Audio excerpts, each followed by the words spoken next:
ڤار موچەی پەرلەمانتارانی ئەم خولە ئاشکرا دەکات. پەرلەمانتاران لە شەڕی نەهێشتنی بەندیوارەوە بۆ بندیواری 8 ملیۆنی پەرلەمانتاران بەبێ ئەوەی ڕۆژێک دەوام بکەن موچەی 8 ملیۆنی وەردەگرن. چۆن پەرلەمانتاران لە شەڕی لابردنی موچەخۆری بندیوار خۆیان بوون بە بندیواری 8 ملیۆن دیناری.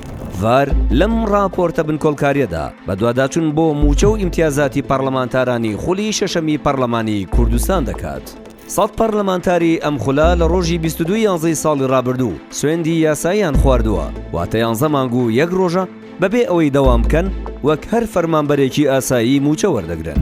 بەپێی بە دوواداچوونە تایبەتەکانی ڤار هەر پەرلەمانتارێک موچەکەی 8 ملیۆن و 200 هەزار دینارە. بەڵام بەهۆی ئەوەی تا ئێستا پەرلەمانکاران نەکراوە و لیژنەکان دروست نەکراون، هەموو مانگێک 500 هەزار دیناری ئەندام بوون لە لیژنەکان لە موچەکەیان لا دەبرێت، واتە بە دیاریکراوی 7 ملیۆن و 700 هەزار دینار وەردەگرن. ڤار زانیوێتی وەک هەر فەرمانبەرێکی ئاسایی پەرلەمانتارانیش موچەی مانگی 12 ساڵی ڕابردوویان وەرنەگرتووە، واتە تا ئێستا 8 موچەیان وەرگرتووە و دوایین موچەکە وەریان گرتووە موچەی مانگی 8. بەپێی بە دوواداچوونەکانی ڤار هەر پەرلەمانتارێکی ئەم خولە کە بۆ 1 ڕۆژیش دەوامی نەکردووە 61 ملیۆن و 600 هەزار دیناری وەرگرتووە.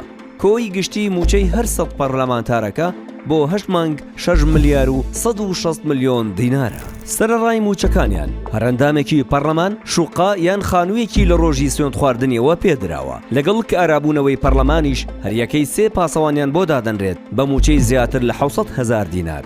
ئەمە جگەلەوەی یەکی ئۆتۆمبیلێکی تایبەت و مۆدێل بەرزیان پێدەدرێت کە زۆر جار توێتە لانکرۆزە بە زمانی خەڵک وەنەوشەی سفر. یەکێکی دیکە لەو ئیمتیازاتانەی بە پەرلەمانتاران دەدرێت پاسپۆرتی دیبلۆماسی و ڤیزای فری بۆ وڵاتان کە تێچووی گەشتەکانیان لەسەر پەرلەمانە. پەرلەمانتاران نەچاودێری حکوومەت و یاسادانانەوە بۆ بارگرانی بەسەر بودجە و موچەی هەوڵاتیان و سیستمی دیموکراسیەوە. دوای ساڵێک و 1 مانگ و 3 ڕۆژ لە بەڕێوەچوونی هەڵبژاردننی خولی شەشەمی پەرلەمانی کوردستان لە ڕۆژی 20 2024ەوە تا ئێستا دەرگای پەرلەمان داخراوە و کاران نەکراوە و دیاریش نییە کەی قوفڵەکەی پەرلەمان دەکرێتەوە.